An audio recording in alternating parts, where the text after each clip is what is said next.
mensaje, ¿no? La medicina nos enseña a valorar cada momento y a ver la belleza de la vida en su fragilidad, ¿no es cierto? Esto se refiere a la actividad del médico, de nosotros médicos, y la relación médico-paciente, ¿no? Bien, vamos a empezar entonces con el primer slide correspondiente a la segunda parte del tema, que hemos dicho que lo hemos dividido en dos partes, ¿no es cierto? Entonces, la enfermedad gastroduodenal por Helicobacter pylori o que cursa con presencia de Helicobacter pylori, ¿no? Definición, entonces, define por la presencia activa en la mucosa gástrica de la bacteria, el Helicobacter pylori, asociada o no a síntomas y signos de inicio insidioso y tiempo de evolución de mediano o largo plazo. Como ayer le respondí a la estudiante, creo que era Betsabe, ¿no es cierto? Y ella me había preguntado si es que a un paciente asintomático se le debe tratar para erradicar el Helicobacter pylori, y yo le dije que sí, ¿no es cierto? Entonces, sin embargo, la presencia del Helicobacter pylori no quiere decir que va a haber necesariamente úlcera o van a haber erosiones, ¿no es cierto? Está diciendo de que en la mayor parte de las úlceras duodenales y en un alto porcentaje de las úlceras gástricas cursan con la presencia de Helicobacter pylori. Bien, entonces, en relación a la etiología, el Helicobacter pylori es una bacteria gram negativa, flagelada, espiralada, que se encuentra en el estómago. En nuestro país, la infección por Helicobacter pylori se adquiere predominantemente en la niñez, es decir, que desde niños ya hemos adquirido la infección por el Helicobacter pylori, ¿no? Y predomina hasta el momento en el cual se erradica. El organismo se asocia con gastritis aguda o crónica a lo largo de la vida y trastornos gastroduodenales. Entonces, lo que quiero decir, no necesariamente la presencia del Helicobacter pylori va a condicionar la aparición de úlceras duodenales y o gástricas, ¿no? Lo único que estamos diciendo que el organismo también está presente en casos en los cuales no hay úlceras, pero hay, por ejemplo, una inflamación aguda o crónica, como una gastritis, ¿no? Y puede presentar diversos tipos de trastornos digestivos que los hemos englobado ayer bajo un término que se denomina dispepsia. Bien, la fisiopatología. Entonces, fíjense que el Helicobacter pylori, aquí arriba, vamos a ir viendo aquí arriba, penetra en la mucosa, o sea, penetra en la mucosa gastroduodenal, ¿ya? Por acción de enzimas como la ureasa, eleva el pH del medio, pero del medio de la mucosa, ¿no es cierto? Del medio donde él se va a desarrollar, lo que hace propicio para el desarrollo patógeno de este microorganismo. Estábamos diciendo aquí, y eso tomen en cuenta, penetra la mucosa gastroduodenal, ¿ya? Bien, factores externos que están asociados también a la presencia del Helicobacter pylori son el estrés, el tabaco, el alcohol, uso de AINES, alimentos como una dieta inadecuada. Todo esto, ¿ya? O sea, estos factores externos y este factor condicionado por el Helicobacter pylori va a provocar una solución de continuidad, ¿ya? A nivel de la mucosa se va a manifestar como endoscópicamente como una erosión. Pero ya a nivel de la submucosa, que es donde está el Helicobacter pylori, se va a desarrollar una úlcera gástrica o una úlcera duodenal. ¿Está claro? Esto cuando afecta solamente la mucosa, entonces sería lo que hemos dicho, una gastritis aguda o una gastritis crónica que lleva manifestaciones dispépticas, ¿de acuerdo? Pero ya a nivel submucoso, donde está desarrollándose el Helicobacter pylori, va a dar lugar a una úlcera gástrica o duodenal. ¿Qué otros factores importantes tenemos entonces en el desarrollo de esta patología? Factores internos como la pepsina y el ácido clorhídrico, ¿no? Externos hemos dicho estrés, tabaco, alcohol, uso de medicamentos como AINES, dieta inadecuada. E internos, la pepsina que hemos dicho que se secreta como pepsinógeno y ya en el medio ácido se activa la forma de pepsina y el ácido clorhídrico, ¿no? Hemos dicho por un lado que el ácido clorhídrico produce dolor y hemos dicho que la pepsina produce la lesión tisular. Síntomas: epigastralgia, náuseas, vómitos, eructos, acidez, o sea, pirosis retroesternal a veces, y llenura precoz. Esas son manifestaciones, entonces, como hemos dicho ayer, de dispepsia. Y esos son los síntomas que puede producir la infección por Helicobacter pylori sin que necesariamente haya una lesión tisular causada por la presencia de esto. Eso tiene que quedar bien claro. Signos que pueden haber inespecíficos, como dolor a la palpación del epigastrio, ¿ya? Que eso es relativo, ¿no? Difícil a veces de identificar.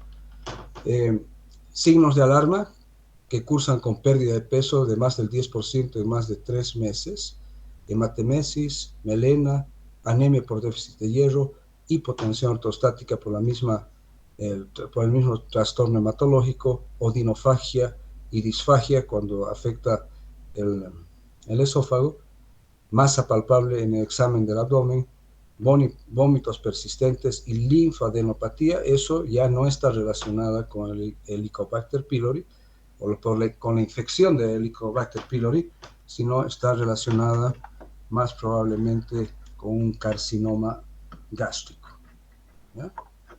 Entonces, en el caso del Helicobacter pylori, hemos dicho epigastralgia, náuseas, vómitos, eructos, acidez, llenura precoz, son manifestaciones de dispepsia, ¿no es cierto? Pero si empieza a presentar otras manifestaciones, ¿no? Como recurrencia de hemorragia, como hematemesis, como melena, como pérdida de peso, la palpación de una masa, ¿no es cierto?, abdominal, entonces eso ya no es simplemente una infección por Helicobacter pylori, sino que probablemente se trate de un cáncer, ¿ya? Entonces siempre hay que tener en cuenta esto. Por otro lado, hemos dicho que ante la presencia de signos de alarma es necesario realizar una endoscopía digestiva para poder tomar una biopsia y tener una identificación histopatológica de la lesión, porque hemos dicho que el uso de inhibidores de la secreción ácida pueden enmascarar un carcinoma gástrico, ¿no es cierto? Y eso lleva a la pérdida de tiempo en el diagnóstico y en el inicio del tratamiento, que debe ser precoz. Factores de riesgo asociados a la infección por Helicobacter pylori: medioambientales, servicios sanitarios, agua y desagüe que pueden ser incompletos o ineficientes o no existir, estilos de vida, dieta inadecuada, basada en alimentos crudos o semicocidos, ingesta de agua no tratada, ¿no es cierto?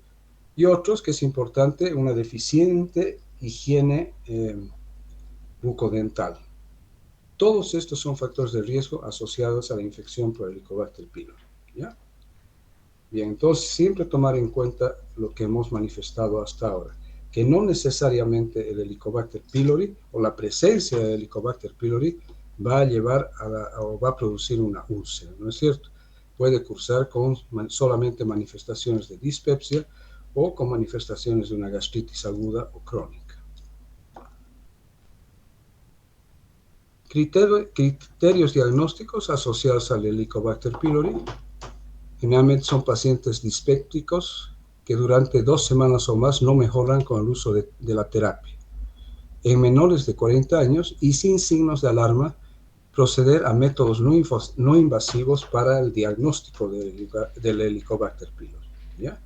Entonces, un paciente que tiene dispepsia, que dura más de 2 semanas, ¿no?, que no mejoran con el uso de inhibidores de la secreción ácida o con antiácidos, entonces en estos pacientes y que no tengan signos de alarma, en estos pacientes es suficiente realizar pruebas de detección de Helicobacter pylori que no sean invasivas, es decir, que no sean, por ejemplo, una endoscopía con toma de biopsia, ¿ya? Pacientes sintomáticos con endoscopía alta diagnóstica menor de 2 años, ha reportado una gastritis crónica o una gastritis aguda erosiva, ¿no es cierto?, proceder a medios de diagnóstico no invasivos, por ejemplo, el diagnóstico a través del test de la ureasa, ¿ya? Estamos viendo el enfoque de diagnóstico de Helicobacter pylori. ¿Cómo vamos a diagnosticar la presencia del Helicobacter pylori? ¿Ya? Bien, en pacientes con antecedentes de úlcera gastroduodenal o cáncer gastroduodenal, proceder a métodos de diagnóstico invasivo. Y esto necesariamente implica una endoscopía digestiva alta con toma de biopsia. Bien, tenemos entonces dentro de los elementos de diagnóstico de la presencia del Helicobacter pylori, métodos invasivos que básicamente se refiere, como hemos dicho hace un rato, a la endoscopía digestiva alta, y métodos no invasivos como el test del aliento. Vamos a ver otros en un ratito, ¿ya? Entonces, estos son los criterios diagnósticos asociados a la presencia del Helicobacter pylori. Ayer también hemos hablado del porcentaje de presencia de Helicobacter pylori en las úlceras duodenales y en las úlceras gástricas. Habíamos dicho que entre el 90 al 95% de las úlceras duodenales cursan con la presencia de Helicobacter pylori y que entre un 80 a un 85% de las úlceras gástricas cursan con la presencia de Helicobacter pylori, ¿no? Y ayer habíamos hecho una suma, ¿no? Y habíamos dividido entre dos y habíamos quedado en que la mayor parte de los casos que cursan con úlcera péptica, ¿no? O las lesiones ulcerosas, tienen la presencia del Helicobacter pylori. Por lo tanto, es válido, ¿no?, decir de cierta manera que toda úlcera duodenal y la mayor parte de las úlceras gástricas tienen Helicobacter pylori hasta demostrar lo contrario. Bien. ¿Cuáles son los métodos diagnósticos? Entonces, no invasivos, el test de urea en la respiración, a través del C13 o el C14, el test de antígeno en las heces y la titulación de inmunoglobulina G de Helicobacter pylori a través de la serología. ¿De acuerdo? Entonces, test de la urea en la respiración, test de antígeno en heces y títulos de inmunoglobulina para Helicobacter pylori a través de la serología. Y los invasivos, hemos dicho que son biopsia de la mucosa gástrica y el test rápido de la ureasa. Y ustedes se preguntarán, pero el test rápido de la ureasa, ¿acaso no es en el aliento? No, es diferente. Este es el test de la urea en la respiración o en el aliento. Este es el test rápido de ureasa que se obtiene mediante una endoscopía digestiva alta y la toma de una muestra. Ahí se realiza el test rápido de ureasa y lo importante es que la biopsia de la mucosa gástrica van a demorar los resultados porque se tiene que hacer un estudio histopatológico, ¿no es cierto? En cambio, se puede aprovechar la misma endoscopía alta para tomar una muestra y hacer un test rápido de ureasa que sirve muy bien para diagnosticar el Helicobacter pylori. Bien, este cuadro es un poquito largo, pero es importante, ¿ya? Entonces aquí tenemos métodos diagnósticos para Helicobacter pylori. En la prueba está a este lado, la sensibilidad está al medio y la especificidad está a este lado.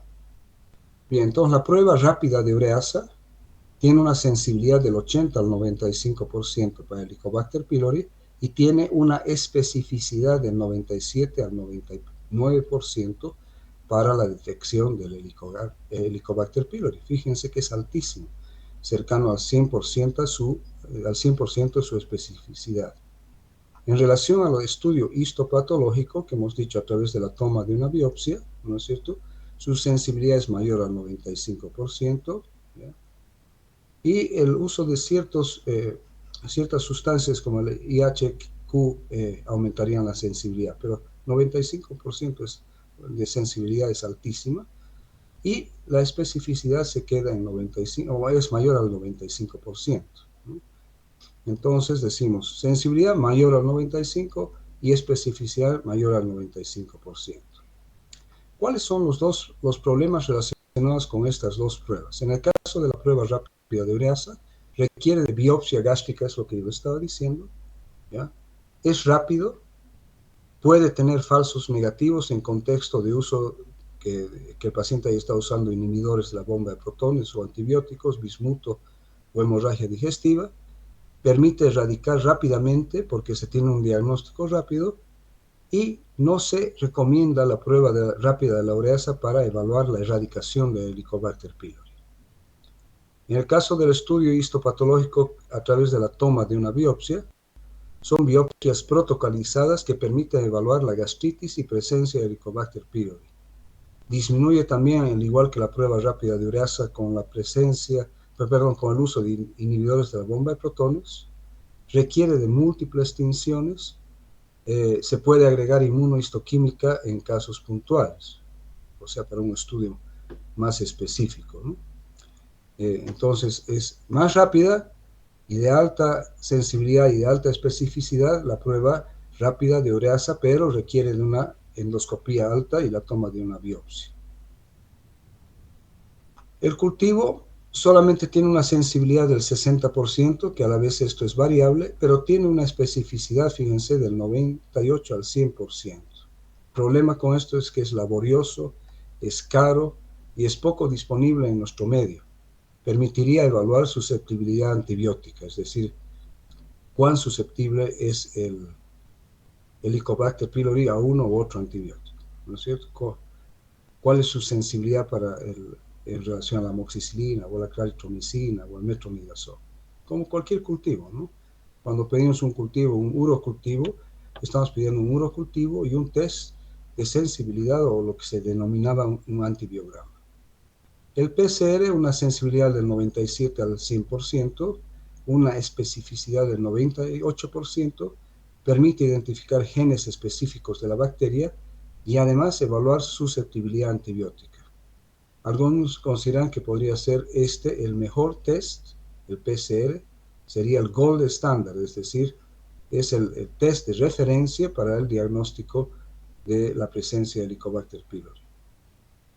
La prueba del aire expirado con urea marcada tiene una sensibilidad también alta, 96 al 97%, tiene una especificidad del 93 al 96%, que es alta, tiene muy buena sensibilidad y especificidad.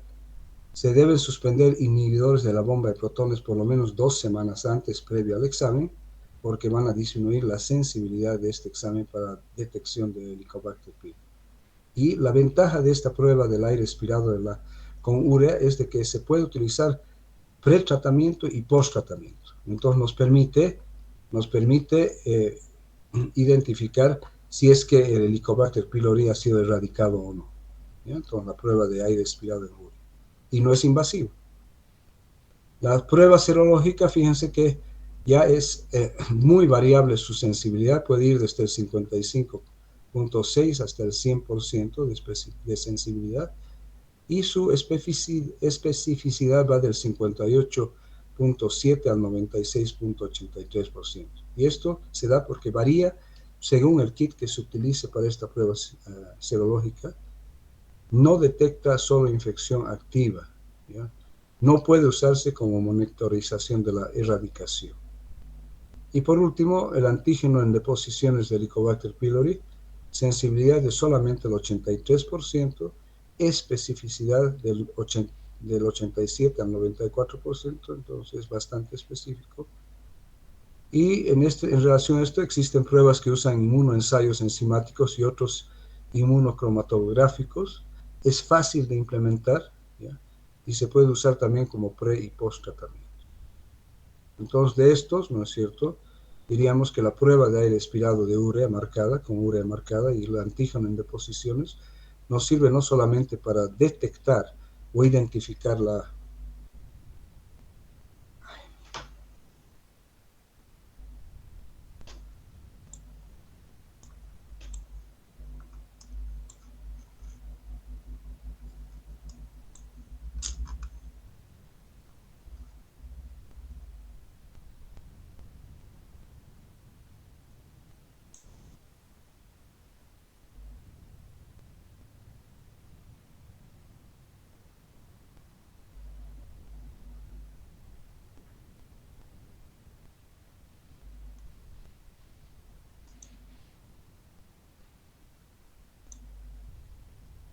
¿Me están escuchando, jóvenes? ¿O es que me he salido? Sí, doctor, lo escuchamos. Ya, no están viendo la presentación, ¿no es cierto? No, doctor. Sí, es que no sé qué ha pasado con, no sé qué ha pasado con, me ocurre esto con esta mi computadora y hasta ahora no hemos podido solucionar el problema, ¿no? Bien, no sé si ahora se ve ya la presentación o todavía no. ¿Qué me dicen? ¿Se ve o no se ve? Se ve, doctor. Ya, entonces vamos a volver a entrar. Puede ocurrir esto unas 2 o 3 veces durante la presentación. Ya, entonces esas son las pruebas para el diagnóstico del Helicobacter pylori. Y como le estaba diciendo, nos quedaríamos con la prueba de aire expirado con urea marcada porque es muy sensible y también tiene una alta especificidad. Y además que nos sirve para la evaluación del pre y post tratamiento. O sea, nos sirve para, eh, para cerciorarnos de que el Helicobacter pylori ha sido erradicado. Y lo mismo ocurre con el antígeno en heces para detección del Helicobacter pylori, que si bien no es tan sensible, pero sí es bastante específica porque puede llegar al 94%. Y nos permite también hacer la prueba pre y post tratamiento para identificar si es que se ha erradicado o no la infección. Asociación entre la infección y el cáncer gástrico distal. O sea, eso yo le decía a Betsabe ayer, ¿no es cierto? El Helicobacter pylori, ¿no es cierto? Puede o es muy importante en el cáncer gástrico. Existe un mayor riesgo de cáncer entre las personas infectadas por el Helicobacter pylori y los posibles mecanismos de la carcinogénesis es la producción de radicales libres de oxígeno generados por una inflamación crónica, reducción de las concentraciones de ácido ascórbico, es decir, de vitamina C en el jugo gástrico. No se olviden que la vitamina C es citoprotectora y promueve, ¿no es cierto?, la salud celular. El aumento de proliferación de células epiteliales, que todo esto inducido por el Helicobacter pylori, ¿no? Y el sobrecrecimiento bacteriano en el estómago debido a la hipocloridria inducida por el Helicobacter pylori a nivel submucoso, como habíamos dicho, ¿ya? Por su efecto. Ahora, existen otros estudios en los cuales se identifica que ciertas cepas de Helicobacter pylori, como la cepa CAG o CAGA, puede proteger contra el cáncer gástrico proximal, ¿ya? El Helicobacter pylori, especialmente, como estamos diciendo, que esta cepa CAGA puede ser protectores contra el reflujo gastroesofágico y sus complicaciones, ¿no? Porque una de las complicaciones de la enfermedad del reflujo gastroesofágico es justamente el esófago de Barrett, que es una lesión precancerosa del esófago distal y el adenocarcinoma de esófago. ¿Ya? Entonces, a nivel, gástrico distal, el Helicobacter pylori o la infección por Helicobacter pylori está asociada a cáncer gástrico, ¿no es cierto? Y a nivel proximal, ¿no es cierto? La cepa CAG-A del Helicobacter pylori protege contra el cáncer gástrico proximal y también protege a la mucosa del tercio distal del esófago contra el esófago de Barrett y el adenocarcinoma de esófago. Está claro, ¿no? Uno es distal y el otro es proximal. Tratamiento, ¿ya? ¿Cuándo se denomina que hay curación o que se ha curado? Se denomina esto cuando la ausencia de organismos detectables al menos 4 a 6 semanas después de la terapia, ¿ya? La falta de detección de bacterias durante o inmediatamente después del tratamiento puede reflejar solo una supresión, es decir, no la cura, es decir, no la erradicación. Por eso que se debe hacer un examen, cualquiera de los dos últimos que hemos dicho, ¿no? O pueden ser cualquiera de todos ellos que hemos mencionado, digamos entre las cuarta y octava semana para estar más seguros, es decir, entre el mes y los 2 meses, ¿no? Para tratar de detectar la presencia del Helicobacter pylori, ¿no es cierto? De ahí que no es válida una prueba para detectar la presencia de Helicobacter pylori después de haber hecho el tratamiento erradicador inmediatamente. Y en la práctica clínica, la curación suele ser confirmada por exámenes no invasivos, es decir, no es necesario realizar una endoscopía alta, a no ser que hayan signos de alarma. También hay que tomar en cuenta que la susceptibilidad in vitro no es lo equiparable con el éxito in vivo. ¿Qué quiere decir esto? Que si bien hay estudios en los cuales los fármacos utilizados para erradicar el Helicobacter pylori in vitro pueden ser altos, ¿no? Este resultado no es equiparable cuando se administra los mismos fármacos in vivo. También es importante tomar en cuenta que el pH gástrico bajo puede inactivar o reducir la eficacia de ciertos antibióticos. La capa de gel mucosa puede limitar el acceso a los antibióticos contra el Helicobacter pylori. El Helicobacter pylori posee un glicocálix grueso en vivo. Existe ya, y esto se está haciendo cada vez más evidente, resistencia a los antimicrobianos, ¿no? Y puede también afectar a la eficacia del tratamiento la motilidad gástrica. Entonces, todos estos factores hay que tomar en cuenta cuando uno va a realizar el tratamiento erradicador de Helicobacter pylori, ¿no? Entonces, hemos dicho, no hacer una prueba de detección de Helicobacter pylori inmediatamente a la conclusión del tratamiento erradicador, sino esperar entre 4 a 8 semanas. De preferencia, yo considero que es más importante entre la sexta y la octava semana. ¿Ya? Bien, aquí ya vamos a empezar a ver los distintos tipos de terapéutica y esquemas terapéuticos que existen. El tratamiento triple, que es el tratamiento clásico, el que ha sido más utilizado, ¿ya? Se administra durante 14 días continuos y consiste en un inhibidor de la bomba de protones, que generalmente es el omeprazol, pero cualquier inhibidor, más claritromicina, aquí está equivocado, perdón, más claritromicina 500 miligramos y amoxicilina 1 gramo 2 veces al día.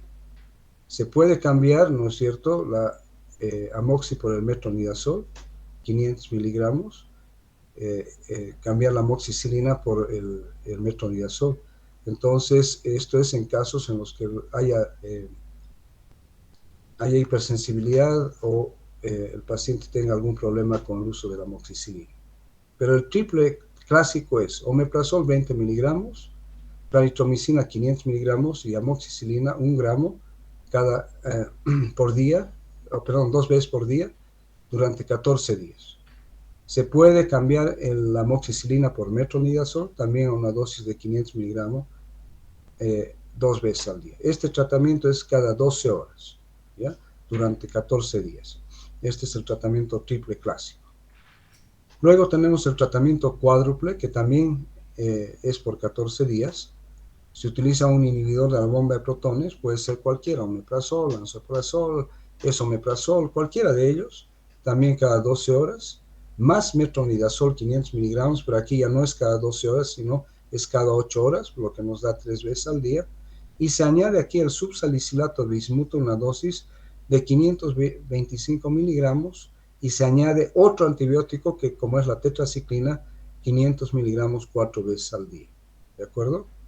Entonces, este es el tratamiento cuádruple de 14 días, que es diferente al triple, ¿no es cierto? Porque aquí hemos dicho, lo único que coincide es con el inhibidor de la bomba de protones, que he dicho que puede ser cualquiera. El tradicional es con omeprazol, pero se puede usar también lansoprazol o pantoprazol o esomeprazol, ¿ya? Pero aquí cambiamos, utilizamos metronidazol 500 miligramos cada 8 horas, y añadimos el subsalicilato de bismuto 525 miligramos y tetraciclina 500 miligramos cada 6 horas. Puede haber una variación de ¿no? Utilizar un inhibidor de los receptores H2 histamínicos 2 veces al día, puede ser, digamos, famotidina, 20 miligramos cada 12 horas, más subsalicilato de bismuto 525 miligramos, más metronidazol, pero fíjense que aquí bajamos la dosis del metronidazol de 500 a 250 miligramos y mantenemos la tetraciclina a 500 miligramos, pero esto todo administrado cada 6 horas, es decir, cada 4 veces al día. Esa es la diferencia. ¿Ya? Bien. Las dosis de los inhibidores de protones, ¿no? El omeprazol es 20 miligramos, lansoprazol 30, rabeprazol 20, pantoprazol 40 y el esomeprazol 40. De los antagonistas de los receptores H2, cimetidina, que hemos dicho que ya no se usa, pero son 400 miligramos, la famotidina 20 miligramos, la nisatidina 150 miligramos y la ranitidina también 150 miligramos. Y también recordemos que no existen en nuestro medio, en nuestro país, los antagonistas de los receptores H2. Y aquí hay una imagen donde es el famoso, este es el subsalicilato de bismuto, con su nombre más famoso a nivel mundial, el Pepto-Bismol, ¿ya? Muy utilizado por la población de Estados Unidos, ya que viene en forma líquida, ¿no? O también en tabletas masticables. Bien. Aquí les voy a mostrar unos distintos esquemas de tratamiento, ¿ya? Que es importante que los conozcan, pero nos mantenemos y eso vamos a ver dentro de un rato, que los esquemas de tratamiento tradicionales como el triple y el cuádruple, modificado, digamos, el cuádruple, vamos a ver distintos esquemas de tratamiento cuádruple, ¿no es cierto?, con distintas tasas de erradicación. Entonces, el esquema de tratamiento que hemos hablado, omeprazol 20 miligramos cada 12 horas, amoxicilina 1 gramo cada 12 horas y claritromicina 500 miligramos cada 12 horas, que hemos dicho que la amoxi la podemos cambiar con metronidazol a 500 miligramos cada 12 horas. Es preferible utilizar el esquema largo, ¿no? Podríamos utilizarlo por 7 días, por 10 días, pero generalmente es mejor utilizar el esquema largo de 14 días y nos va a dar una tasa de erradicación alta del 80 al 86%. Pero todavía persiste que no va a erradicar al Helicobacter pylori en un 20 o en un 14%. El otro esquema, cambiamos el omeprazol, ¿ya?, por lansoprazol a una dosis de 30 miligramos 2 veces al día, lo que hace un total de 60 miligramos al día, más amoxi, mantenemos 1 gramo 2 veces al día, y eso nos hace 2 gramos al día, y la claritromicina 500 miligramos cada 12 horas, lo que nos da 1 gramo por día. También hay esquemas de 7, de 10, pero el más eficaz es de 14 días, y la tasa de erradicación, fíjense de que es similar a la tasa de erradicación del tratamiento triple clásico. ¿Ya?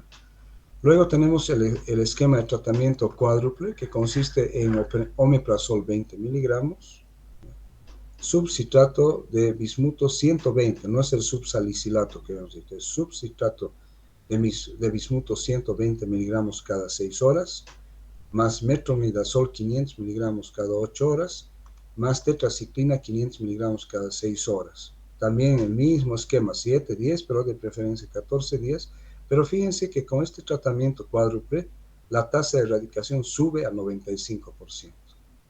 De ahí que hoy en día hay una tendencia a realizar de inicio un tratamiento con esquema cuádruple, ¿ya?, porque la tasa de erradicación se eleva en forma importante y llega casi al 100%. Bien, aquí está otro cuadrito también, hay la terapia cuádruple con bismuto y la terapia cuádruple concomitante, ¿ya? Vamos a ver cómo es. La terapia cuádruple con bismuto, hay un inhibidor de la bomba de protones, ya hemos dicho, puede ser omeprazol, lansoprazol, pantoprazol, cualquiera, pero a dosis altas, ¿ya? Digamos 40 miligramos para el omeprazol, 40 miligramos para el esomeprazol, 60 miligramos para el lansoprazol, por ejemplo, ¿ya? ¿Sí? Bismuto, 3 en 1 con 3 cápsulas cada 6 horas. Está más los antibióticos que ya hemos visto en el anterior esquema, ¿no? Que está aquí, ¿no es cierto? Los antibióticos que no están mencionados ahí son el metronidazol y la tetraciclina. La terapia cuádruple concomitante, ¿no es cierto? O sea que sigue a esta, ¿ya? En realidad esta terapia tenía un lapsus. Esta terapia cuádruple con bismuto se hace en la primera fase.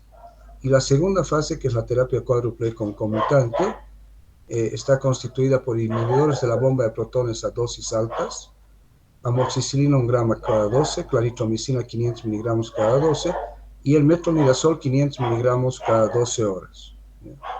Entonces tenemos una fase que tiene solamente inhibidor de bomba de protones a dosis altas y el bismuto, ¿no? 3 segundos con 3 cápsulas cada 6 horas.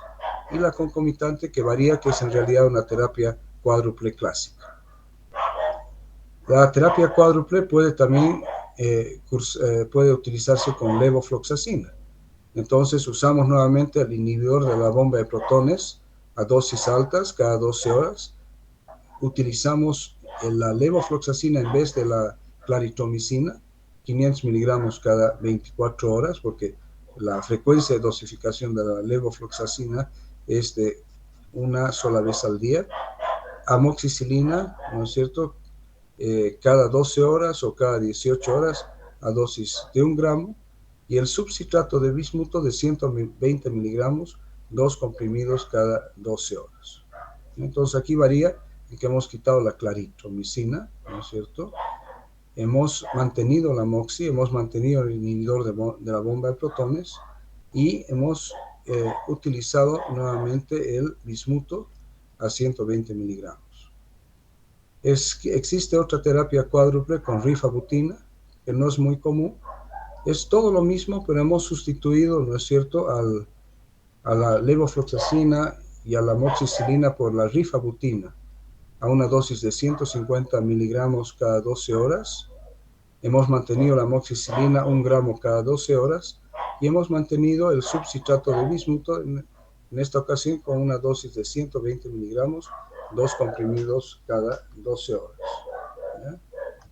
Entonces es una variación. Y por último, la terapia triple sin penicilina, el inhibidor de la bomba de protones, que hemos dicho tradicionalmente 20 miligramos de omeprazol cada 12 horas, la claritromicina 500 miligramos cada 12 horas, pero aquí ya no tenemos una penicilina como la amoxicilina y tenemos el levofloxacina o la levofloxacina 500 miligramos cada 24 horas. Este sería un tratamiento triple que reemplaza a la amoxicilina con levofloxacina. Entonces estos son esquemas, ¿no es cierto? Yo les estoy mostrando este slide, ¿ya?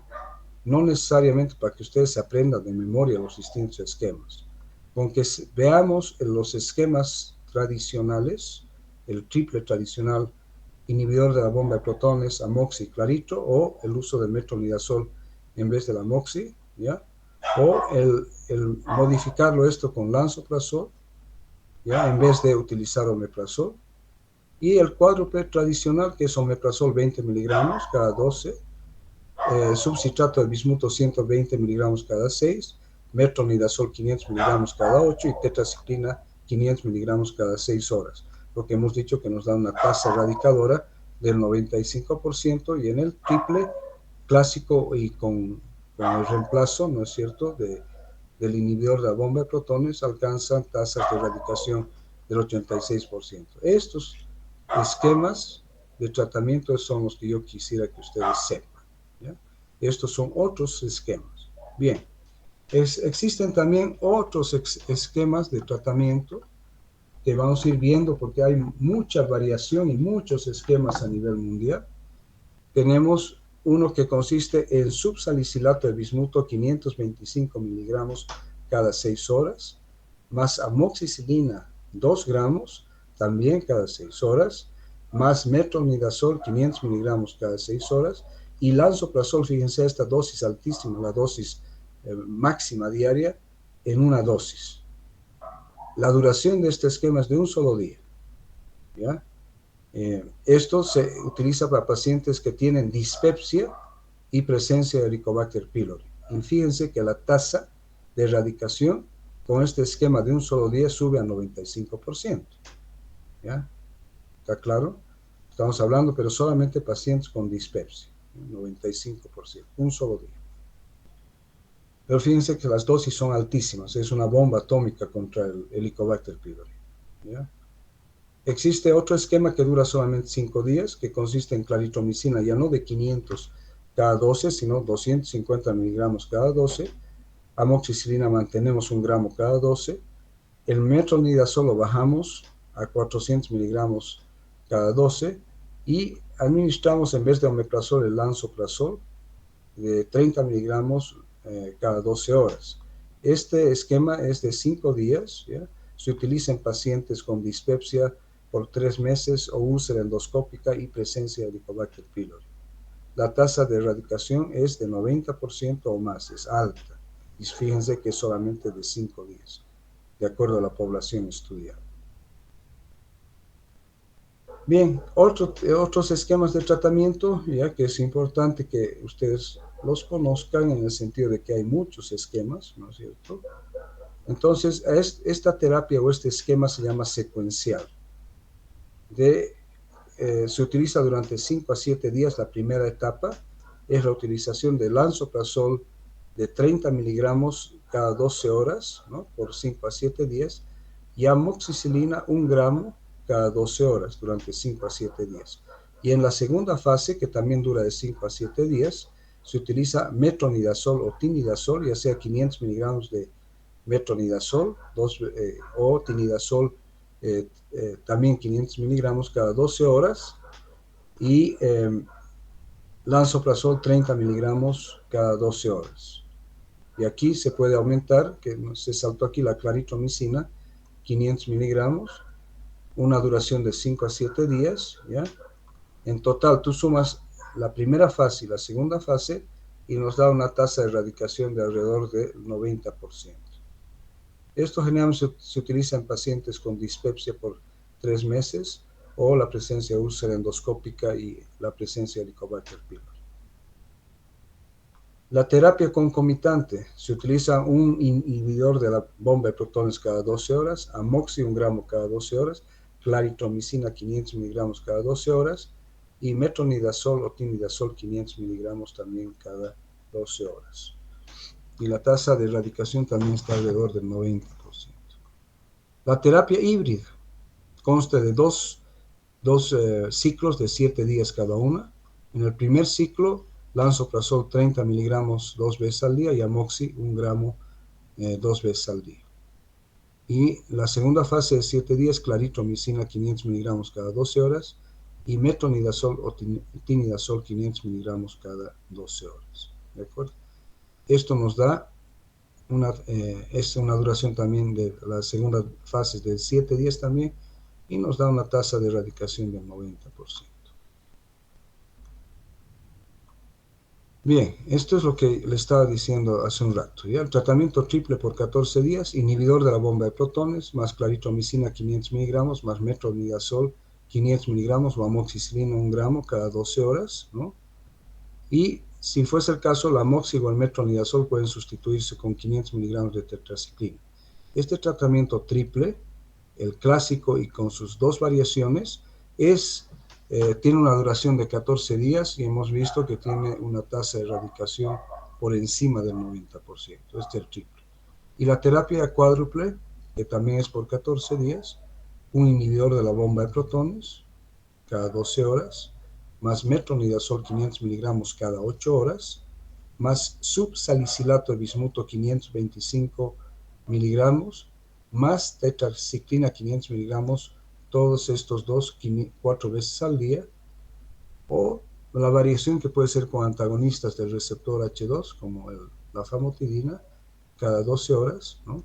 Más el subsalicilato de bismuto 525 miligramos, más metronidazol que bajamos a 250 miligramos y la tetraciclina 500 miligramos cada 6 horas, que esa es la variación, son los 2 esquemas de tratamiento que yo quiero que ustedes sepan, ¿ya? que son los más tradicionales y que tienen un alto índice de erradicación de Helicobacter pylori, ¿no? Y recordar nada más las dosis de los inhibidores de la bomba de protones y las dosis de los antagonistas de los receptores H2. Bien, este es otro esquema que también se maneja. ¿Cuál sería el tratamiento? Esto divide en tratamiento de primera línea, tratamiento de segunda línea, tratamiento de tercera línea y de cuarta línea.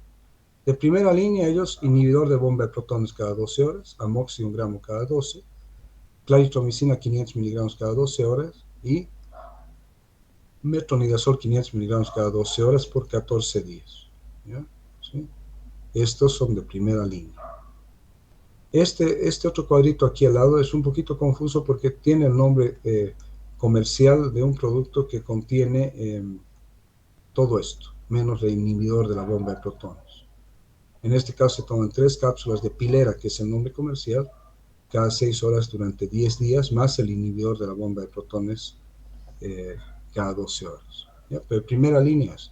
Segunda línea, inhibidores de la bomba de protones cada 12 horas, la famosa pilera que está aquí, que contiene esto, ¿no? 3 cápsulas cada 6 horas durante 10 días. O inhibidores de la bomba de protones cada 12 horas, amoxi 1 gramo, como hemos visto, levofloxacina 500 miligramos y bismuto 240 miligramos cada 12 horas durante 14 días. Y su variación, ¿no? Con amoxi, levofloxacina y bismuto, pero con una variación, sin variación en relación al otro, ¿ya? Este es de segunda línea por 14 días, ¿no? Después, ahí. De tercera línea, inhibidor de la bomba de protones cada 12 horas, amoxi 1 gramo cada 12 horas, levofloxacina 500 miligramos cada 24 horas, bismuto 240 miligramos cada 12 horas durante 14 días. Y aquí nuevamente la famosa pilera, ¿ya? Y de cuarta línea estarían el inhibidor de la bomba de protones cada 12 horas, la amoxi 1 gramo, la rifabutina, que ya la habíamos mencionado, 150 miligramos cada 12 horas, el bismuto 240 miligramos cada 12 horas, pero esto ya no por 14 días, sino de 10 a 12 días, ¿no? Bien, esos son más o menos lo que se considera en España fundamentalmente el tratamiento de primera línea, el tratamiento de segunda línea, el tratamiento de tercera línea y el tratamiento de cuarta. Pero yo les voy a insistir en que esto es el esquema de tratamiento que ustedes manejan. El triple con sus variaciones y el cuádruple. Bien, resistencia al tratamiento. ¿Ya? Ha sido documentada la resistencia del Helicobacter pylori en casos en que ha fracasado la terapia de erradicación basados en biopsia y resultados de cultivo. ¿Ya? Entonces quiere decir que el Helicobacter pylori presenta, ¿no?, en ocasiones una resistencia al tratamiento erradicador. Y eso es debido al fracaso de la terapia de erradicación por resistencia del Helicobacter pylori. Y este aspecto, o sea, la resistencia al tratamiento, es importante tomar en cuenta, ¿no?, en pacientes con alto riesgo de complicaciones por la infección de Helicobacter pylori, ¿no es cierto? Puede ser perforación de la úlcera, puede ser hemorragia digestiva, ¿no es cierto? E inclusive el riesgo aumentado de cáncer gástrico. La tasa de resistencia actual a la claritromicina es de 2 a 30%, ¿ya? Y al metronidazol es del 15 al 66%. Entonces, a pesar de que en el esquema triple tradicional, que consiste en omeprazol 20 cada 12, clarito 500 cada 12 y amoxi 1 gramo cada 12, cuando se utiliza el metronidazol en sustitución de la amoxi, la resistencia al metronidazol puede ser de 15 a 66%. ¿Ya?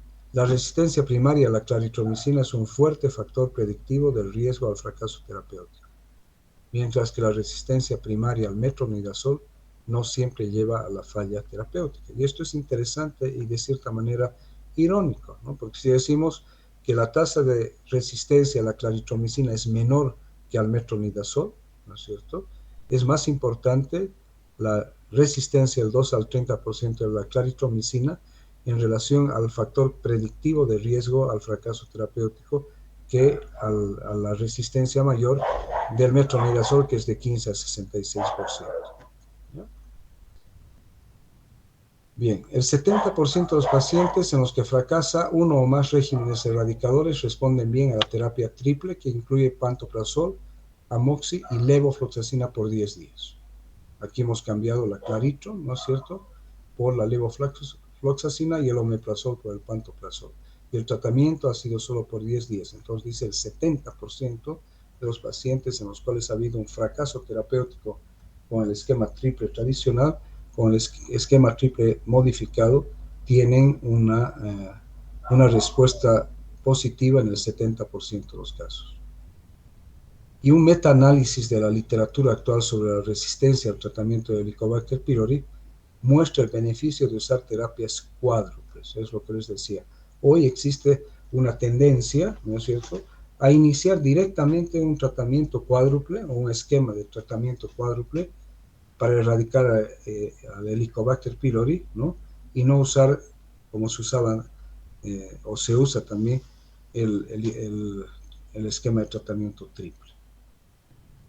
Entonces, fíjense que en este esquema, en el primero, ¿no?, se utiliza claritromicina más ranitidina, que hemos dicho que ya no se utiliza. Entonces cambiaríamos la ranitidina a famotidina, más bismuto, más amoxicilina, 1 gramo 2 veces al día, o la combinación de un inhibidor de la bomba de protones a dosis estándar, 20 miligramos de omeprazol, 30 de lansoprazol, ¿no?, más bismuto, ¿no?, más metronidazol y más tetraciclina. Esas son las variaciones de la terapia cuádruple, ¿no es cierto? ¿Qué sacamos de todo esto? De que hoy en día existe una tendencia a utilizar más los esquemas cuádruples que el triple, porque nos reportan un menor porcentaje de fracaso terapéutico. ¿Ya? El fracaso terapéutico es cuando, después de realizar una prueba diagnóstica, que hemos dicho entre 6 a 8 semanas, después de la conclusión del tratamiento, se vuelve a detectar a Helicobacter pylori, o el paciente comienza a presentar nuevamente manifestaciones digestivas de dispepsia. ¿Ya? Clínicamente, la reaparición de la dispepsia ya nos hace pensar en que el Helicobacter pylori no ha sido erradicado. ¿Cómo se define la recurrencia de la infección por el Helicobacter pylori? Un resultado positivo de urea en la respiración o un antígeno en las heces 6 o más meses después de haber documentado una erradicación exitosa, que hemos dicho a las 6 u 8 semanas, ¿ya? Es de que ha habido recurrencia de la infección, ¿no es cierto?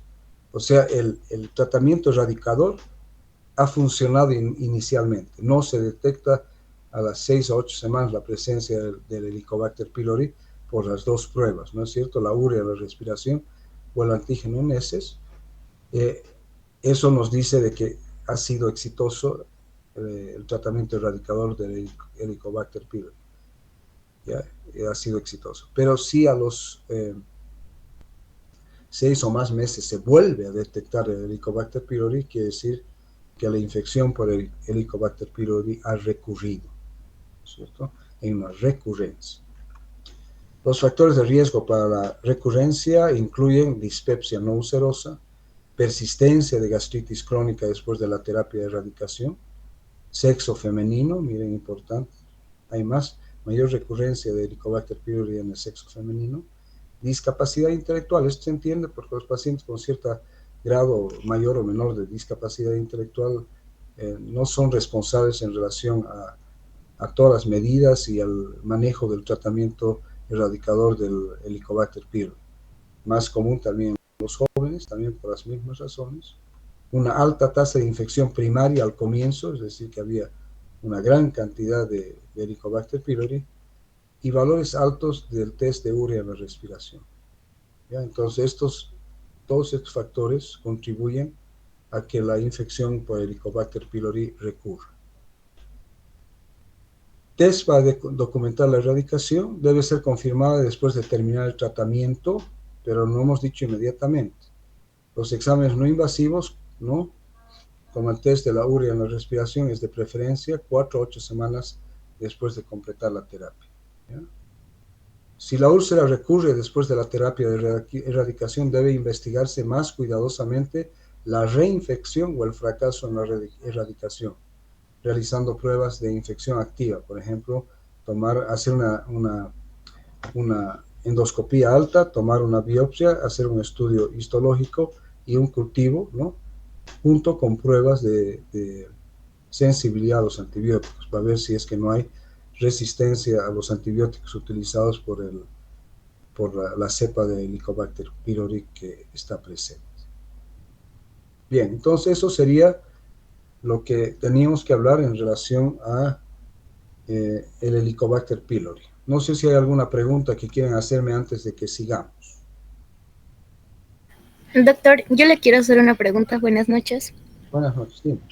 En caso de que haya una reacción de hipersensibilidad a los inhibidores de la bomba de protones en pacientes que tienen infección por Helicobacter pylori, ¿qué se le podría recetar, ya que su tratamiento cuádruple menciona que debe darse inhibidores de la bomba de protones? Pero viendo este problema, ¿qué se le administraría acá en Bolivia, siendo que ya no hay antagonistas H2? Es difícil, ¿no? Que haya hipersensibilidad a los inhibidores de la bomba de protones, ¿no es cierto? Pero estaríamos con nuestras manos atadas en relación a la necesidad de utilizar un inhibidor de la bomba de protones o de los antagonistas de los receptores H2, y tendríamos que ver, yo particularmente te digo, y tengo esa opinión, de que tendríamos que conseguir en otros países el inhibidor de la bomba de protones, porque es fundamental en la erradicación del Helicobacter pylori, es fundamental el inhibir la secreción ácida. ¿Ya? Es fundamental. ¿Ya? Pero es válida tu pregunta, ¿no? El recurrir a antiácidos, como vamos a ver dentro de un ratito, ¿no?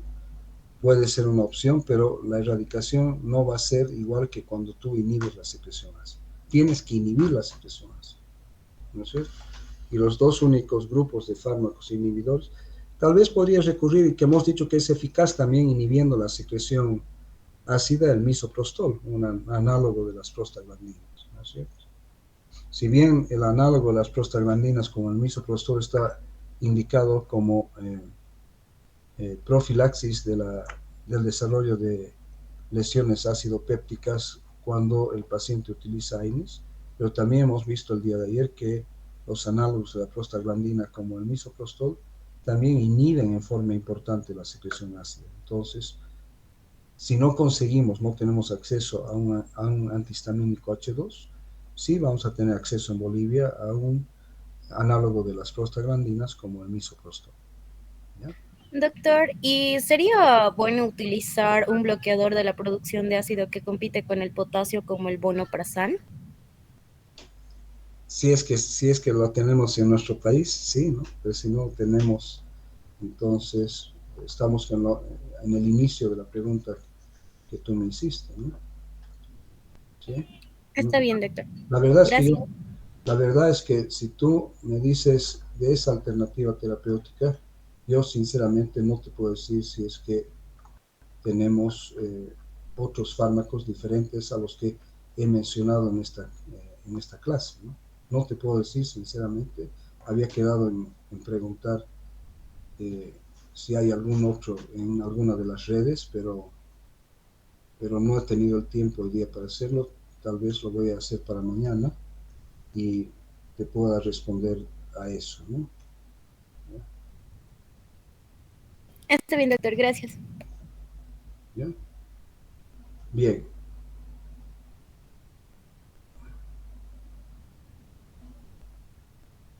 Bien, ¿alguna pregunta más que tenga para que sigamos?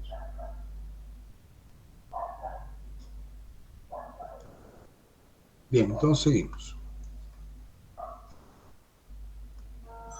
Antiácidos. Un segundito, por favor, tengo que contestar al hospital. Aló, buenas noches. ¿Cómo están? Sí, sí, sí. Pero yo he visto la radiografía que me has mandado y no, sinceramente no veo un trazo fractuario evidente. No, no veo. Sí. Claro, he visto, ¿no? La imagen está ahorita conmigo aquí, que la estoy viendo. ¿No? Pero no veo, digamos, como te digo, un trazo de fractura así evidente. ¿No?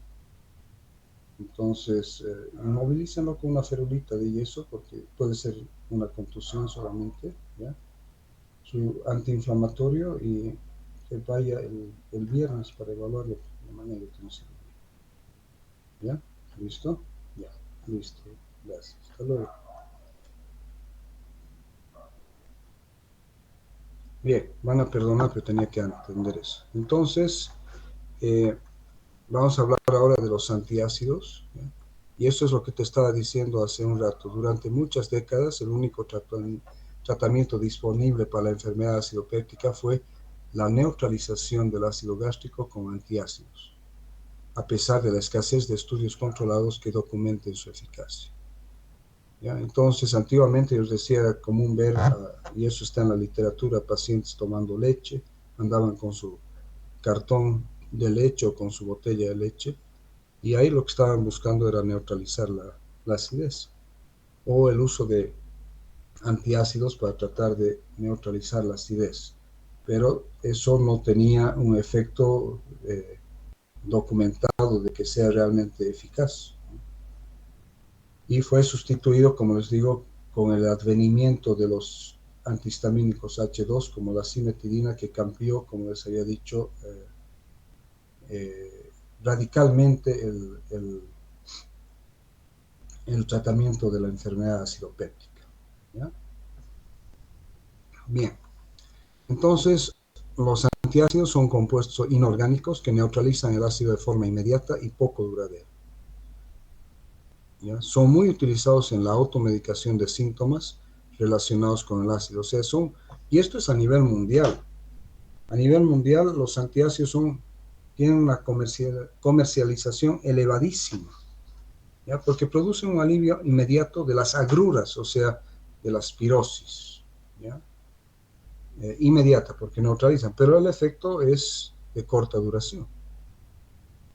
La combinación de magnesio y aluminio en el mismo preparado permite una acción rápida y sostenida y carece de efectos adversos importantes. Y son recomendables únicamente los antiácidos no absorbibles, por decir magnesio y aluminio o la combinación de magnesio y aluminio, o sea, derivados del magnesio y del aluminio. Ya no se aconseja el uso como antiácidos habituales, el uso de bicarbonato, ¿no es cierto? Por ejemplo, a pesar de que es muy utilizado, porque altera el equilibrio eh, hidroelectrolítico en el paciente. Bien, desde el punto de vista químico, estos antiácidos son sales de cationes monovalentes de sodio, bivalentes de magnesio o calcio y trivalentes de aluminio. ¿Ya? ¿Cuál es el mecanismo de acción? Actúan como un antagonista químico, neutralizando el ácido gástrico, ¿no es cierto? Y por lo tanto elevan el pH intragástrico de forma inmediata, ¿ya? Disminuyendo la actividad proteolítica de la pepsina, porque hemos dicho que el pepsinógeno para activarse requiere de un medio ácido. Entonces tú utilizas un antiácido, neutraliza el ácido gástrico y por lo tanto el pepsinógeno no puede activarse en pepsina, que es el que hemos dicho que es la que causa la lesión tisular. Entonces, farmacodinámicamente, los antiácidos son bases débiles que reaccionan con el ácido clorhídrico gástrico para formar cloruros, agua y dióxido de carbono, por lo que neutralizan el ácido clorhídrico secretado y producen un aumento en el pH gástrico. Pero aquí hay que hacer una puntualización importante. No afectan la secreción ácida, ¿está claro? ¿Ya? Actúan sobre el ácido clorhídrico ya secretado, neutralizan el ácido clorhídrico ya secretado, pero, ojo, ¿ya? Ojo,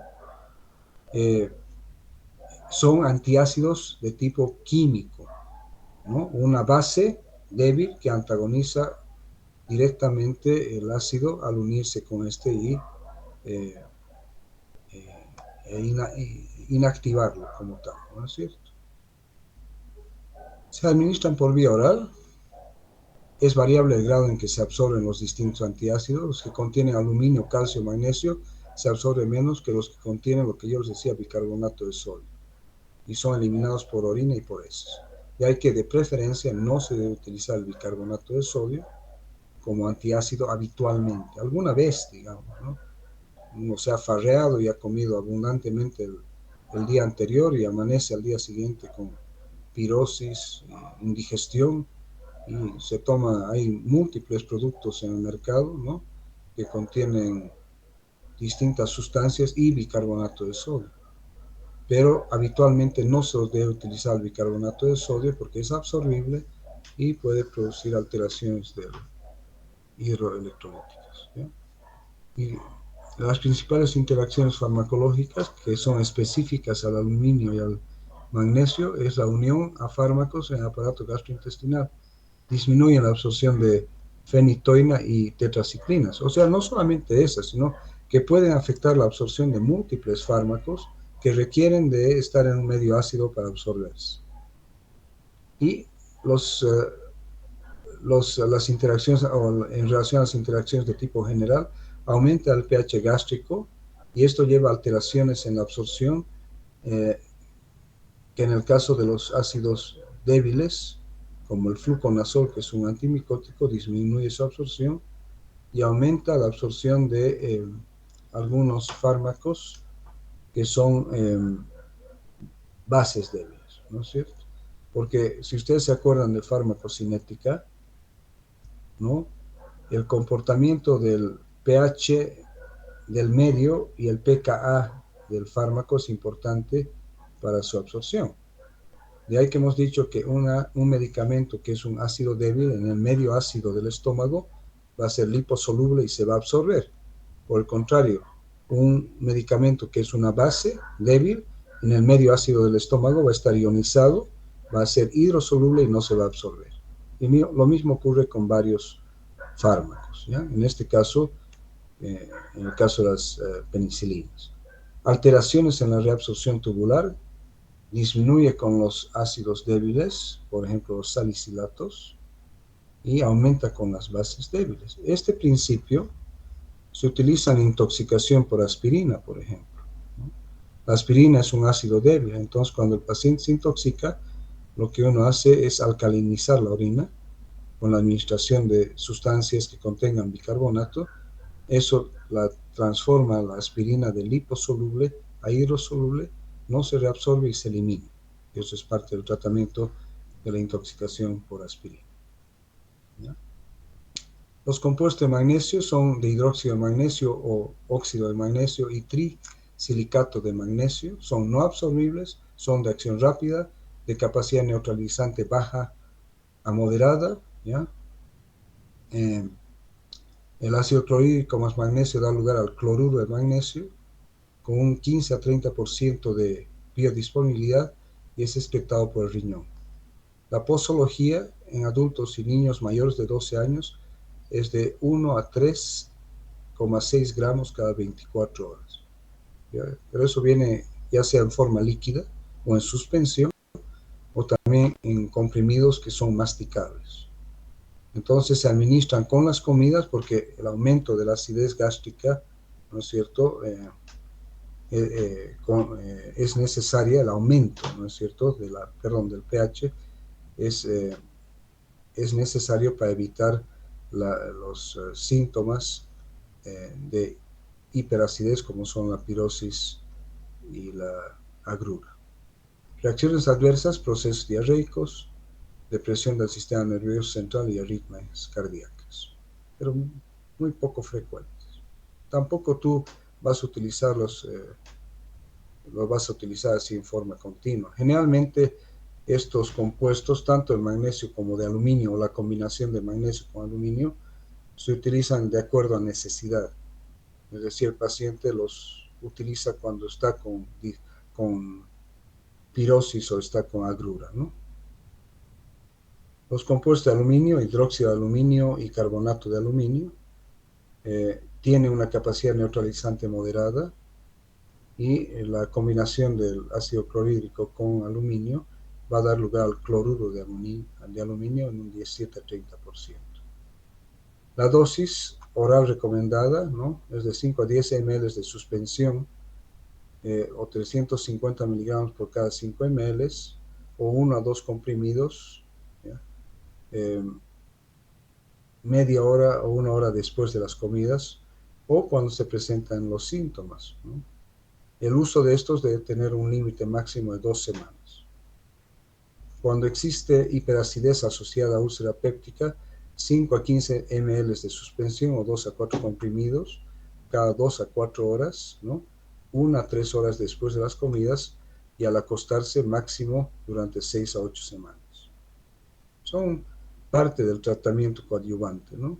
Contraindicaciones: hipersensibilidad, insuficiencia renal grave, hipofosfatemia, hemorragia gastrointestinal o rectal, obstrucción intestinal, apendicitis, hilo paralítico, impactación fecal y enfermedad de Alzheimer. Y de reacciones adversas a los compuestos de aluminio, poco frecuente el estreñimiento o constipación, o a veces pueden cursar con diarrea. La combinación de magnesio con aluminio, ¿ya? Tenemos dos, que son el malgadrato y el almagato, el malgadrato es muy común, existe prácticamente en todo el sistema farmacéutico de Bolivia, con distintos nombres comerciales, en forma de comprimidos masticables y en forma de suspensión, que se administran por vía oral. Tienen esta combinación una capacidad neutralizante rápida y sostenida, tienen cierto efecto citoprotector de la mucosa gástrica, pero también tienen cierto efecto laxante. O sea, los compuestos de magnesio tienden a dar diarrea y el aluminio tienden a dar constipación. Entonces, si tú combinas magnesio con aluminio, vas a neutralizar tanto el efecto diarreico como el efecto constipante. ¿Ya? La administración oral de 400 a 2000 miligramos, 1 a 2 horas después de las comidas, y si es necesario, otra vez antes de acostarse. Porque generalmente cuando el paciente que tiene pirosis o agruras está echado, aumentan estos. Entonces, se recomienda utilizar antes de acostarse. Modo de administración: siempre todos los antiácidos 1 a 2 horas después de las comidas, ¿ya? Y eso es importante, ¿ya? Contraindicaciones: hipersensibilidad, obstrucción orgánica del tubo digestivo y, como hemos visto hace un rato, insuficiencia renal grave, uremia, hipofosfatemia e hipermagnesemia. Evitar el uso prolongado en el embarazo, y fundamentalmente a dosis altas, ¿no? Y aquí sí que se tiene que valorar el riesgo-beneficio, ¿no es cierto? Lactancia: se excreta por la leche materna y recomienda evitar su uso crónico y o excesivo. Entonces, ¿qué estamos diciendo con esto? Si la mujer está embarazada o la mujer está dando de lactar, solamente utilizar la combinación de magnesio-aluminio cuando necesite, es decir, está sintiendo agrura, pero no utilizarlo frecuentemente. Y las reacciones adversas, diarrea y estreñimiento, que son muy raras. El bicarbonato de sodio, hemos dicho, no debe utilizarse porque tiene absorción sistémica, pero es innegable que tiene una rápida acción neutralizante, genera el cloruro sódico y dióxido de carbono, que puede dar lugar a flatulencia. Y lo que es peor, puede dar lugar a alcalosis metabólica con alcalinización de la orina. ¿Cuál es la dosis? Por vía oral, antiácido, una cucharadita de polvo, o un sobre o un comprimido de 500 miligramos, o 1 a 2 comprimidos efervescentes. Ustedes han visto que después de las farras a veces se toman, ya sea en polvo, en medio vaso de agua, o un comprimido que se disuelve en el agua y que produce gas, ¿no es cierto? Que son fármacos que contienen bicarbonato de sodio. ¿Ya? Generalmente también cuando haya molestias, ¿no es cierto? ¿Ya? Manifestaciones de dispepsia o pirosis o agruras. Contraindicaciones: hipersensibilidad, alcalosis metabólica o respiratoria, hipocalcemia, hipocloridria, tendencia a la formación de edemas, porque eso es lo que les decía yo, afectan el equilibrio hidroelectrolítico de la persona. Apendicitis o sus síntomas y obstrucción intestinal. En el embarazo no se recomienda su uso, en la lactancia tampoco se recomienda su uso. Reacciones adversas: aumento de la presión arterial, edema, alcalosis metabólica, síndrome de leche álcali, si se ingiere elevada cantidad de leche junto con estos, ¿no? Entonces, el uso de bicarbonato estaría contraindicado si es que el paciente consume leche. El carbonato de calcio es otro antiácido, ¿no? Tiene una elevada capacidad neutralizante, genera cloruro de calcio y dióxido de carbono, responsables de estreñimiento y flatulencia. Está indicado como tratamiento sintomático a corto plazo de la acidez o del reflujo ácido, ¿no? Entonces hemos dicho agrura o pirosis en sujetos mayores a los 16 años. Y las dosis de referencia, hay combinaciones de carbonato de calcio y magnesio, hidróxido de magnesio y famotidina, ¿no? Las dosis 800 a 100, con una relación de 800 a 165 y 10 miligramos cuando aparezcan síntomas de agrura o pirosis. Estas son solo dosis de referencia para ustedes, ¿no? No pretendo que ustedes las sepan. Contraindicaciones: hipersensibilidad e insuficiencia renal grave. En insuficiencia hepática, usarla con precaución. No, de preferencia no utilizarlas en el embarazo a largo plazo, sino solamente por razón de necesidad, una vez. No utilizar en la lactancia, ¿ya? Pueden afectar la capacidad de concebir porque pueden producir mareos y, entre las reacciones adversas, cefalea. Bien, eso sería en cuanto a los antiácidos. Ahora vamos a entrar a fármacos que son protectores de la mucosa gástrica, pero de forma tópica. Y entre estos está el sucralfato. Cuando existe un daño inducido por ácido, la hidrólisis de las proteínas de la mucosa mediada por pepsina contribuye a la erosión y a las ulceraciones de la mucosa, ¿no es cierto? Hemos dicho que el pepsinógeno en el medio ácido se activa pepsina y la pepsina produce la lesión tisular, que puede ser una simple erosión o múltiples erosiones y puede provocar ulceraciones en las mucosas. Este proceso puede inhibirse mediante polisacáridos sulfatados. Dentro de estos tenemos al sucralfato, que tiene distintos nombres comerciales. Es el octasulfato de sacarosa con adición de aluminio. 3. En un ambiente ácido con un pH menor a 4, el sucralfato sufre un enlace transversal extenso que produce un polímero adherente viscoso que se adhiere a las células epiteliales y a las erosiones y los cráteres de las úlceras hasta 6 horas después de una dosis. Forma una película viscosa, adherente, ¿ya? Que no se elimina y que tiene una duración de 6 horas.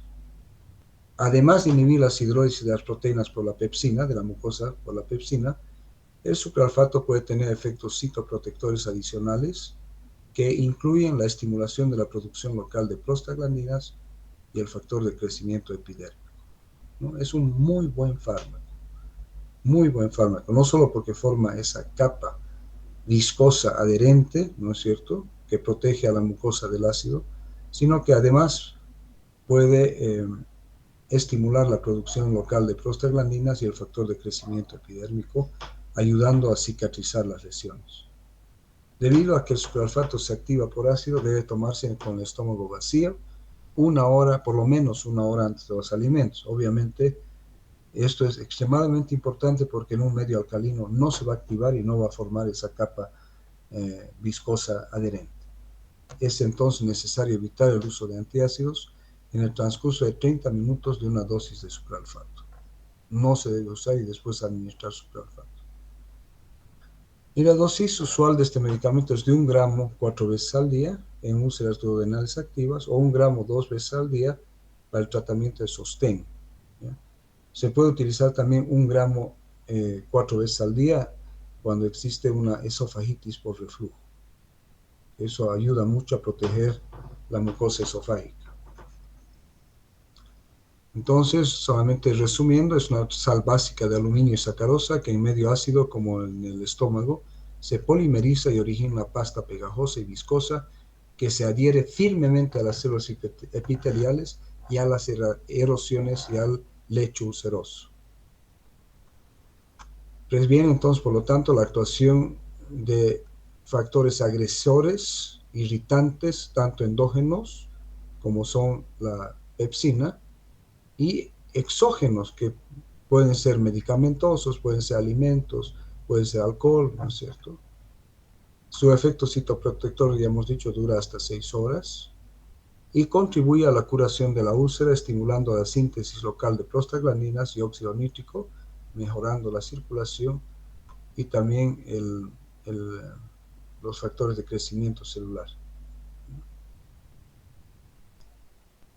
Uso terapéutico: antiguamente se utilizaba como parte del tratamiento de la enfermedad acidopéptica, lo que ha sido reemplazado por los inhibidores de la secreción ácida. ¿Ya?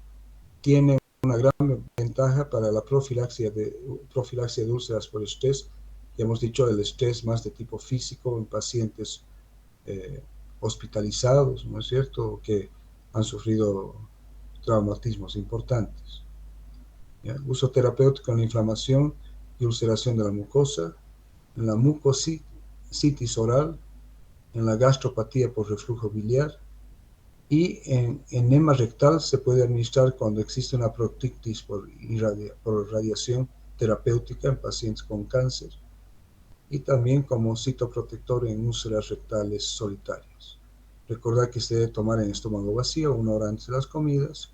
Se administra 1 gramo 4 veces al día en la úlcera duodenal y el tratamiento de sostén hemos dicho que es de 1 a 2 gramos y que en la esofagitis por reflujo se puede utilizar también 1 gramo 4 veces al día, ¿no es cierto? Bien, entre sus características farmacocinéticas importantes es que solamente se absorbe el 3 al 5% de la dosis y se elimina por orina sin ser modificada. Y el resto, ¿no?, el 95% o el 97% ejerce una acción tópica de cerca de, hemos dicho, de 6 horas y se excreta con las heces. No utilizar con antiácidos, ya lo hemos dicho. Y en relación a las reacciones adversas, menos del 4% de los pacientes reportan reacciones adversas y las manifestaciones más frecuentes son estreñimiento, sequedad de la boca, náuseas, vómitos, molestias abdominales difusas, vértigo y erupciones cutáneas. Y el tratamiento con sucralfato obliga a reajustar la dosis de muchos fármacos al modificar su absorción y su biodisponibilidad, como ser el caso de las fluorquinolonas, como el ciprofloxacino y el norfloxacino, la fenitoína, la quinidina, el propanolol, la digoxina, la teofilina, la aminofilina, y las vitaminas liposolubles, que también es importante, las tetraciclinas o la warfarina. Bien, otros fármacos protectores de la mucosa están las sales de bismuto coloidal. Tienen acción local basada en la formación de una capa protectora sobre la mucosa, como ocurre con el sucralfato. Forma un coágulo blanquecino insoluble que se une a la superficie ulcerada, de la cual no puede ser eliminada al mezclarse con el contenido gástrico, es decir, con la mezcla del ácido clorhídrico con los alimentos, que es el quimo gástrico, ¿no? Posee la capacidad de unirse a aminoácidos y proteínas del nicho ulceroso, con lo que forma ese coágulo que evita la acción de diversos irritantes y disminuye la actividad de la pepsina. Poseen escaso poder antiácido y solo la ranitidina con citrato de bismuto posee capacidad de inhibir la secreción gástrica. Pero esto ya hemos dicho que no es válido porque la ranitidina ya no se utiliza. Ya, lo vamos a tomar en cuenta como un protector de la mucosa gástrica con un efecto similar al del sucralfato, siendo una sustancia completamente diferente. En ambos casos forman una capa protectora, viscosa y adherente que no puede ser eliminada y que por lo tanto facilita la curación de las lesiones, de las erosiones o de las úlceras, evitando que actúe sobre ellas la pepsina y también el ácido clorhídrico.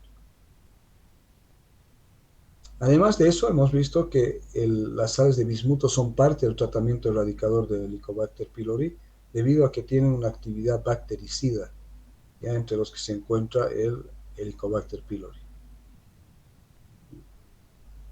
Su mecanismo es la formación de complejos de bismuto con la pared bacteriana, la inhibición de las enzimas bacterianas, como la ureasa, la catalasa y la lipasa, y el bloqueo de la adherencia de las bacterias a células epiteliales de la mucosa. Entonces, además de su efecto protector de la mucosa gástrica con la formación de esa capa o esa película adherente, también tiene un efecto bactericida, especialmente en el caso del Helicobacter pylori. No se debe utilizar en forma de monoterapia para la erradicación del Helicobacter pylori, de ahí que se asocia, ¿no es cierto?, su uso con inhibidores de la bomba de protones o antihistamínicos H2 y antibióticos como parte del esquema terapéutico de erradicación del Helicobacter pylori. Bien, solo el 1 al 2% del bismuto es absorbido, la mayor parte se elimina con las heces y le da una coloración oscura a las heces, que a veces puede dar lugar a una confusión de que si es que la persona no sabe que el paciente está usando bismuto, puede dar a pensar que se trata de melena, o sea, sangre digerida proveniente de una hemorragia digestiva. Va unido a proteínas y su concentración oscila entre 10 a 20 microgramos por litro. Fíjense que su vida media plasmática es larga, es de 5 días, y alrededor del 97% del total absorbido se elimina por vía renal. Y en la cavidad oral y colon, las bacterias al actuar sobre las sales de bismuto originan también compuestos que tiñen de negro la mucosa de la boca y las heces, lo que les estaba diciendo, ¿no? Entonces hay que advertir al paciente que puede ocurrir esto. Esta coloración negra de la boca se puede obviar si es que después de la administración del bismuto, ya sean comprimidos masticables o en forma líquida, el paciente se realiza un enjuague exhaustivo de la boca con agua. Reacciones adversas e interacciones son muy escasos los efectos secundarios. Ya hemos mencionado que altera la coloración de las heces y de las mucosas de la boca.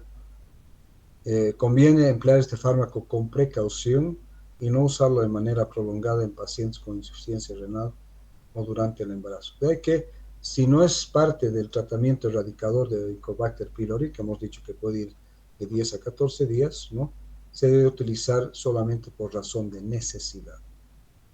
¿Ya? Bien, hemos visto que el más común, el más conocido comercialmente es el Pepto-Bismol. Antiflatulentos, simeticona y dimeticona, son sustancias insolubles, inertes, no tóxicas. Produce el colapso de las burbujas y forma una capa delgada en el tracto gastrointestinal. Es un antiespumante eficaz y se utiliza con otros fármacos para tratar la acidez, pero fundamentalmente el síndrome de colon irritable, la distensión abdominal en el síndrome de intestino irritable, en los casos en que hay meteorismo y flatulencia, ¿no? Son antiflatulentos, ya colapsan las burbujas. Bien, otros fármacos que se utilizan también es la simeticona, que da lugar a la formación de espuma en el reflujo esofágico, porque es un agente tensoactivo. Entonces se administra en la enfermedad por reflujo gastroesofágico la simeticona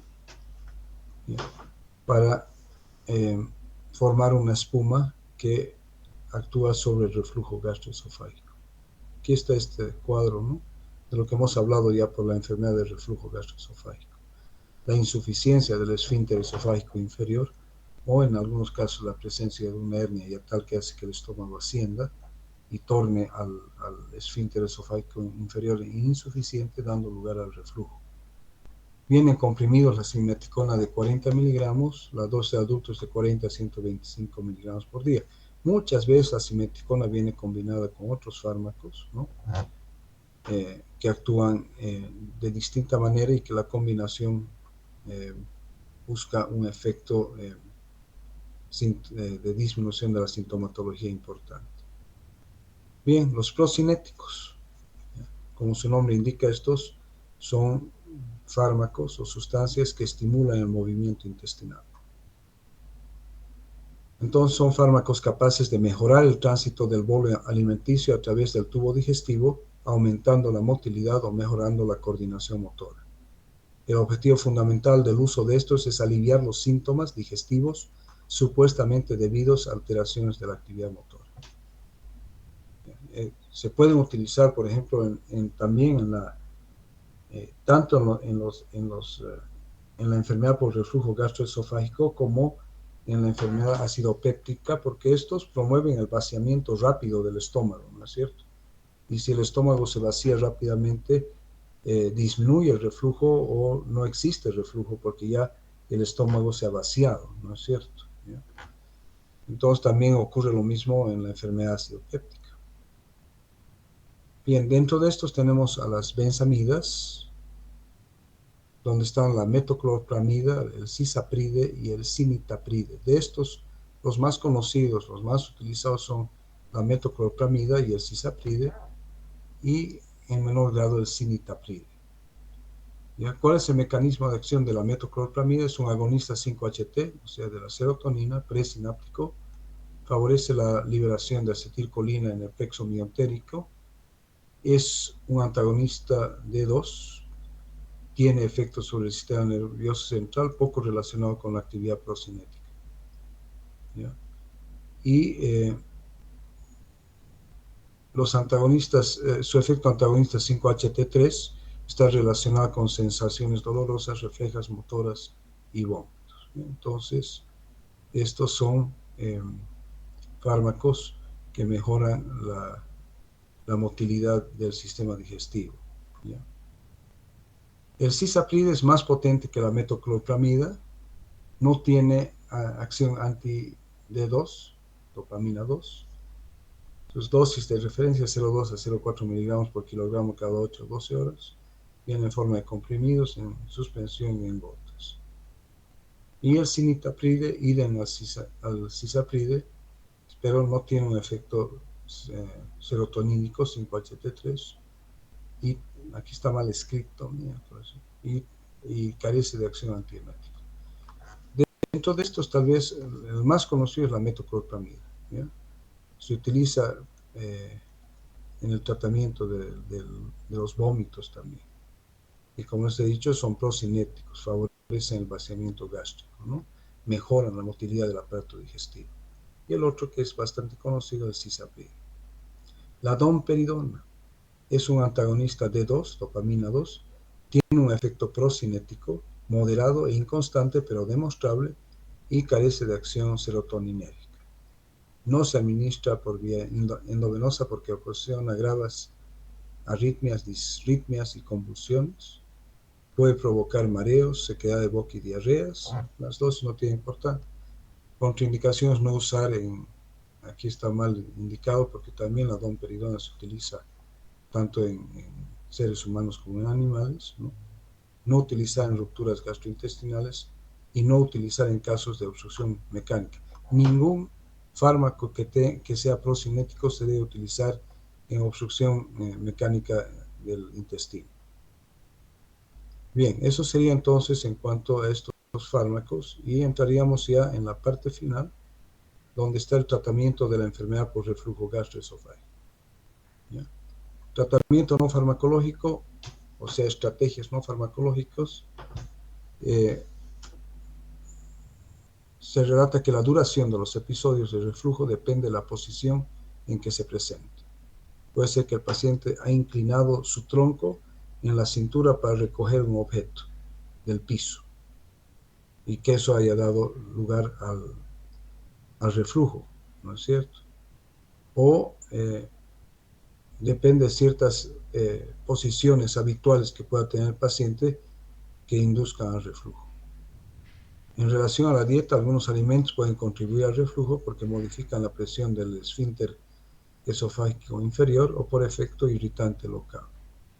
El alcohol, obviamente, produce una alteración en la depuración del ácido y se debe insistir en su supresión. El tabaco disminuye también la presión del esfínter esofágico inferior y además altera la depuración y la función de la saliva. Los medicamentos pueden alterar también la barrera antirreflujo que es el esfínter esofágico inferior, algunos de ellos, y obviamente que la obesidad y el embarazo, ¿no?, al aumentar el gradiente abdomino-torácico, pueden dar lugar al reflujo gastroesofágico. Son muy comunes las agruras y las pirosis en mujeres embarazadas.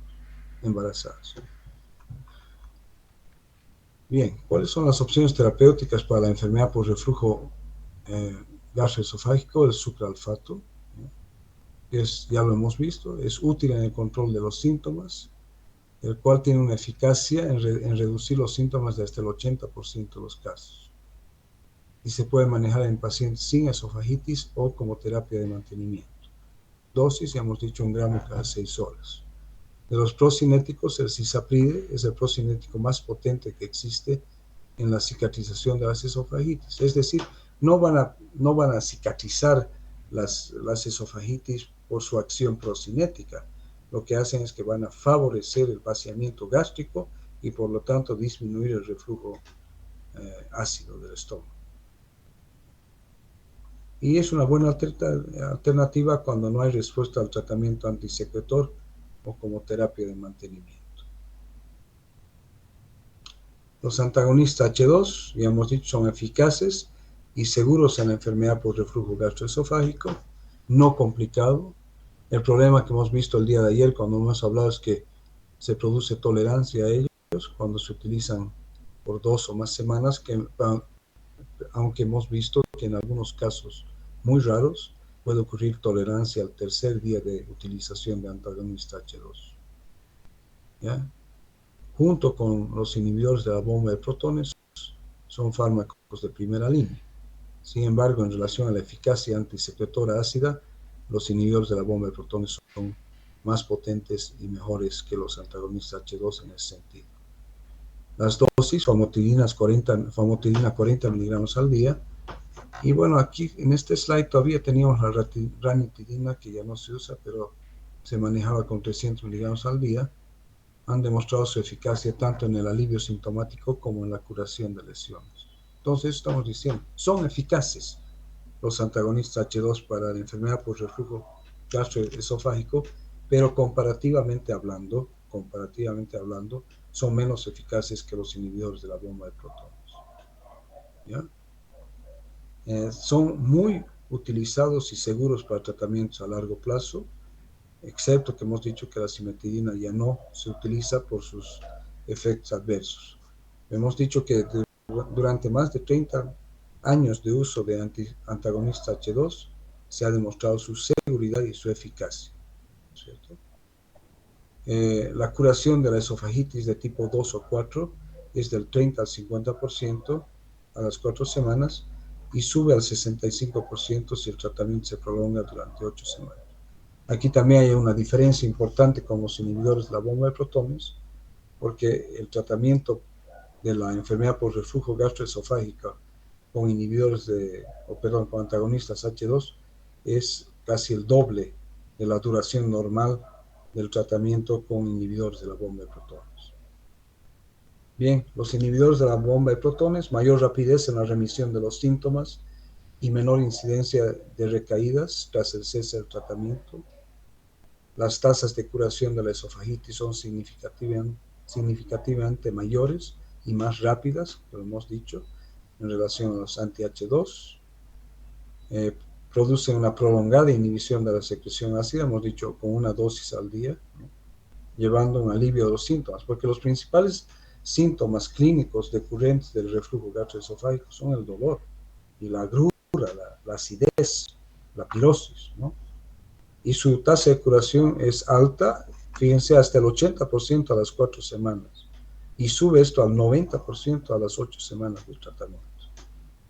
¿Ya? Entonces son muy superiores en relación a los antihistamínicos H2 en el tratamiento de la enfermedad por reflujo gastroesofágico. Con eso no estamos desmereciendo el efecto farmacológico y clínico de los antagonistas H2. Pues ayer yo ya les decía, son más eficaces los inhibidores de la bomba de protones en el tratamiento de la enfermedad por reflujo gastroesofágico. Bien, aquí están las dosis, ¿no?, que utilizamos de los antagonistas H2, que ya las hemos visto, ¿no? Cimetidina ya no se utiliza, de 800 gramos en realidad era al día. La ranitidina era 300 miligramos al día, 150 cada 12. La famotidina, que se mantiene, es de 40 miligramos al día, 20 cada 12. La nisatidina igual a la ranitidina, 300 miligramos, 150 cada 12. Y la raxitidina es de 150 miligramos al día, 75 miligramos cada 12 horas. Y el omeprazol, ya hemos visto, es 20, el lansoprazol es 30 miligramos, el pantoprazol 40, el rabeprazol, al igual que el omeprazol, es de 20, el esomeprazol de 40 miligramos al día. Bien, con esto habríamos concluido el tema.